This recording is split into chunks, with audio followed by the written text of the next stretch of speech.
selamat sore semuanya, apa kabar semuanya? Kembali lagi kepada podcast BFT Unsam, tempat berbagi informasi terkait program-program mahasiswa Universitas Samudra. Saat ini saya punya narasumber. Halo, perkenalkan nama saya Nabila Natasha. Saya alumni MSIB Batch 6 di Bank BTPN Syariah. Jadi saat ini kita akan membahas tentang program magang MSIB. Kebetulan kakak lolos MSIB di perusahaan mana kak? Kebetulan kakak tuh lulus di MSIB di perusahaan Bank BTPN Syariah atau Bank Pensiunan, maksudnya Bank Tabungan Pensiunan Nasional Syariah. Berarti kakak jurusannya Matematika. Berarti kita bisa ya linjur dari Itulah maknanya merdeka kan. Ini kan di bawah naungan Kamus Merdeka. Nah, Kamus Merdeka itu artinya merdeka itu bebas. Jadi kalau menurut saya ya, nggak tahu menurut pendapat orang lain atau pendapat dosen atau siapapun itu, kalau menurut saya merdeka itu artinya bebas dan kita berhak memilih prodi apapun atau bidang apapun. Jadi walaupun kita berasal dari jurusan matematika, kita mengambil perbankan atau bahkan biologi sekalipun yang nggak ada nyambungnya gitu ke jurusan kita itu bisa gitu, kita berhak gitu karena kita merdeka kan, bebas. Tapi menurut saya gitu sih. Terkait akademisnya, kira-kira ada ini nggak kesalahan nggak dari akademisnya atau misalnya kesusahan dalam akademisnya karena linjur ya dari matematika? Kalau akademisnya kesusahan itu pasti ada, nggak mungkin nggak ada kan, karena udah sangat berbeda jauh gitu kan tentang ekonomi dan matematika. Walaupun sama-sama perhitungan, tapi konsepnya tuh tetap beda gitu kan. Tapi namanya kita magang, belajar kan, jadi kita harus belajar dari apapun kendalanya, apapun problem solvingnya itu harus kita bisa cari solusinya di situ. Karena di MSIB ini ada mentor, ada DPP dan teman-teman magang kita juga, jadi kita bisa bertukar informasi atau mencari solusi sama-sama. Kemarin kakak di perusahaan di daerah mana? Di daerah Langsa Baru, kebetulan Kota Langsa sendiri. Oh, Langsa sendiri. Berarti beda ya dengan kayak program kayak mana kemarin yang harus di luar daerah. Ini berarti boleh di daerah sendiri. Benar. Kalau magang MSIB ini apalagi di Bank BTPN, nah kita tuh boleh memilih tempat atau posisi itu terserah kita. Yang penting ada perusahaan itu di daerah itu gitu. Kalau PLN itu harus memang di luar pulau, itu memang ketentuan dari pihak PLN sendiri gitu. Kalau MSIB enggak. Berarti harus bisa ya kalau misalnya di daerah sendiri ada perusahaan yang kita ajukan untuk di MSIB itu bisa. Terkait administrasinya gimana? Kalau administrasinya biasa, mau di perbedaannya kalau kita ngambil di luar pulau atau luar provinsi itu ada namanya mobilisasi, itu aja perbedaannya. Kalau yang di luar pulau atau di luar provinsi itu ada mobilisasi. Nah kalau kita di dalam daerah itu kita nggak ada mobilisasi, lebih simpel dan lebih gampang gitu. Kalau pendaftaran MSIB ini kak, apa kita daftar secara tatap muka atau ada pendaftaran secara online nih? Oh, kalau kita MSIB itu pendaftarannya secara online, itu ada tahap-tahapannya gitu. Pertama kayak kita ngurus surat persetujuan dari Kaprodi, surat kesehatan, BPJS itu diurus juga. Itu termasuk dalam administrasi pendaftaran. Terkait administrasi kan kak, kira-kira ribet nggak untuk mempersiapkan administrasi magang ke program MSIB ini? Kalau menurut kakak kan, itu mengenai administrasi itu masih dalam jangkauan wajar ya. Kalau biodata, CV atau portofolio itu lainnya masih wajar karena beberapa perusahaan pun sama gitu, dia nggak ada perbedaan. Jadi menurut kakak masih wajar atau enggak itu. Ada teknisi wawancara nggak antara calon magang dengan calon perusahaan yang kita tuju? Kalau di MSIB itu ada beberapa wawancara, ada yang enggak, tergantung dari kitranya itu sendiri. Kalau di BTPN itu seleksinya tuh mengenai pertama kita daftar kan di BTPN posisinya apa, itu kayak ada area spesialis, fasilitator pendamping gitu kan. Itu ada beberapa tugasnya masing-masing. Nah setelah daftar kita tuh dikasih email gitu, email undangan. Terus kita mengenai tahapan di BTPN itu mengenai wawancara ya tadi. Kalau wawancara itu sendiri itu di tergantung mitra di MSIB, ada yang wawancara, ada yang enggak. Nah kalau di BTPN itu tahapan itu pertama kita daftarkan, itu ada beberapa posisi kayak fasilitator pendamping, area spesialis atau SMO, content creator gitu kan, itu ada. Nah setelah itu nanti kita akan diberi email sama mereka untuk mengikuti kegiatan tes. Itu ada psikotes sama tes potensi akademik, itu tergantung mitranya juga. Setelah itu kita kalau udah ada passing grade yang mereka kasih, minimal tuh 80 atau 8,5 kayak gitu kan. Kalau tes yang kita memenuhi, itu akan ke tahap selanjutnya, yaitu kayak pemilihan wilayah gitu. Wilayah di mana nih wilayah yang akan kita tuju. Mereka ada nyediain beberapa kota atau kabupaten, tergantung mitranya juga gitu. Kalau PTPN kayak gitu sih. Berarti sebelum kita menyiapkan administrasi, kita harus menyiapkan dulu ya CV-nya ya. Iya benar. Kalau administrasi itu ada beberapa. Pertama tuh ada CV, terus portfolio kita, terus itu ada transkrip nilai, sertifikat juga. Sertifikat itu mendukung sih kalau menurut aku, dan CV itu yang paling dilirik oleh perusahaan. Pertama kali CV. Jadi teman-teman semuanya, CV itu sangat penting ya. Kalau bisa dari sekarang kita udah bisa belajar ya kayak Iya, tentang benar. pembuatan CV saat ini. Karena perusahaan itu memandang dari CV. Apa aja sih pengalaman kita selama berkuliah? Apakah kita cuma kuku kuliah pulang, atau kita ada ikut organisasi, kegiatan perlombaan atau apapun itu bisa kita cantumkan di CV. Itu bahan kemudian kita untuk lulus gitu, mitra apa aja. Karena di CV itu ada beberapa mitra yang bisa kita daftar, nggak satu mitra doang. Jadi peluang kita tuh besar di MCB.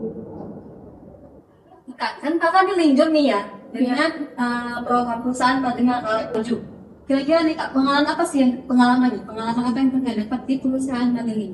Kalau pengalaman kakak di perusahaan lain beda ya sama gitu. Kalau pertama itu kita bisa merasakan gimana dunia kerja secara nyata, nggak hanya teori. Kalau kuliah ini kan kita teori doang, tapi kalau di magang ini kita gimana merasakan dunia kerja secara nyata gitu. Bagaimana berkolaborasi dengan teman magang, bagaimana kita mentoring dengan mentor, bagaimana kita bersosialisasi dengan kakak-kakak magang yang ada di perusahaan itu. Dari dua perusahaan nih, mitra ya, perusahaan. Kira-kira berapa sih yang bisa kita lamar dalam program MSIB kali ini?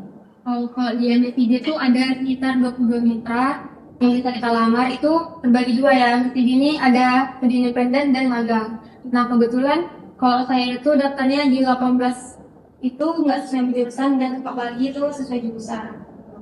Jadi saya tuh kenapa memilih BTPN karena saya pertama kali terima di situ juga, dan BTPN itu merupakan mitra yang sudah terkenal di Indonesia dan tersebar luas di Indonesia gitu kan.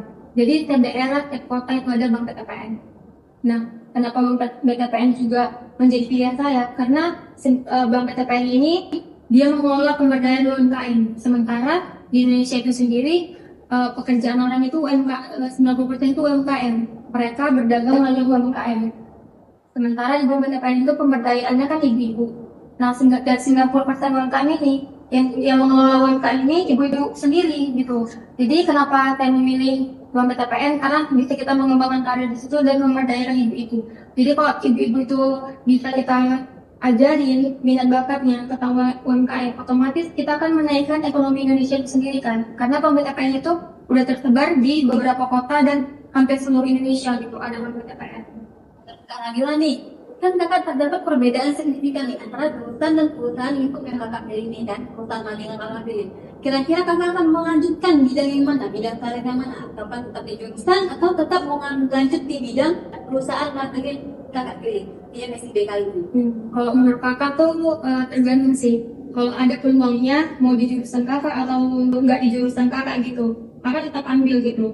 Karena gimana pun kita harus belajar kan. Apapun itu kita harus belajar, walaupun nggak sama jurusan kita nggak tahu sama sekali, tapi kita mau belajar, itu pasti bisa gitu. Jadi kakak tetap ambil mau di luar jurusan atau di dalam jurusan, kakak tetap ambil peluang kerja yang ada.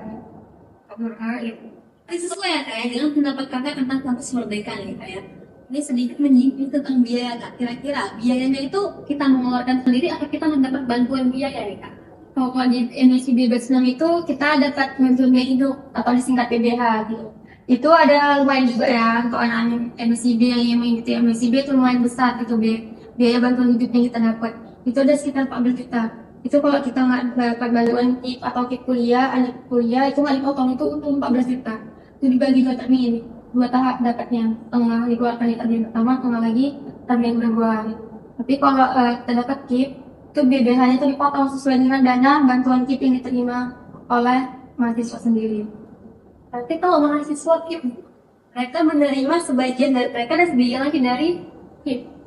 Kalau yang dari KIP sendiri itu tetap dapat, misalnya nih dapat 5 juta gitu kan, dari MNCB itu ya udah 14 juta dikurang 5 juta, jadi kita dapat 9 juta di MNCB, dari KIP tetap dapat 5 juta.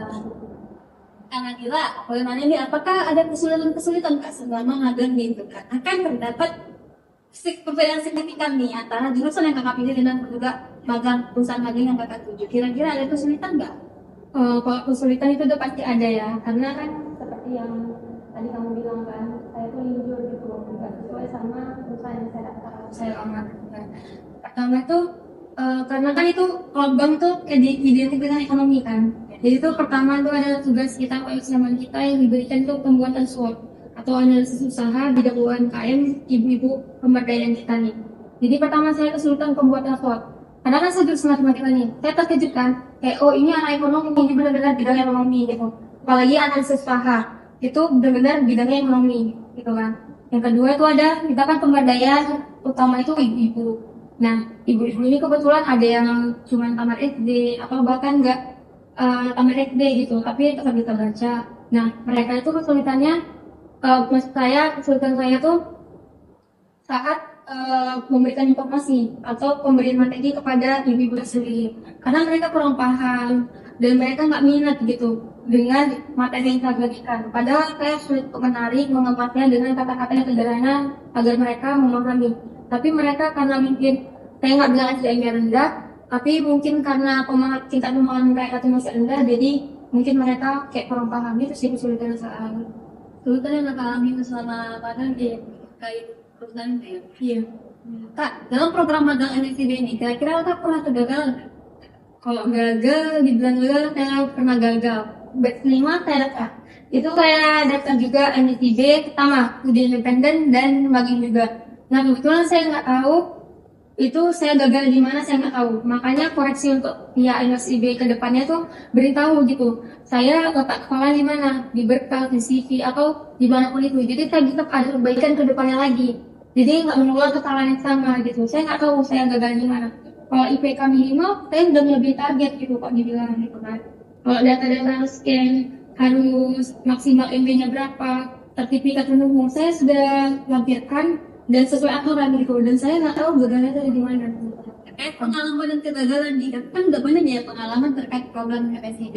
Bisa dong memberikan motivasi kepada perantau untuk dalam mengikuti program MNCB. Kalau motivasi nih untuk teman-teman mahasiswa semuanya, ini ya intinya jangan lelah untuk mencoba. Teruslah mencoba. Kegagalan itu hanya bersifat sementara. Jadikan kegagalan tersebut untuk menggapai mimpi-mimpimu yang gagal tersebut. Jadi jangan sampai kamu yang menyerah.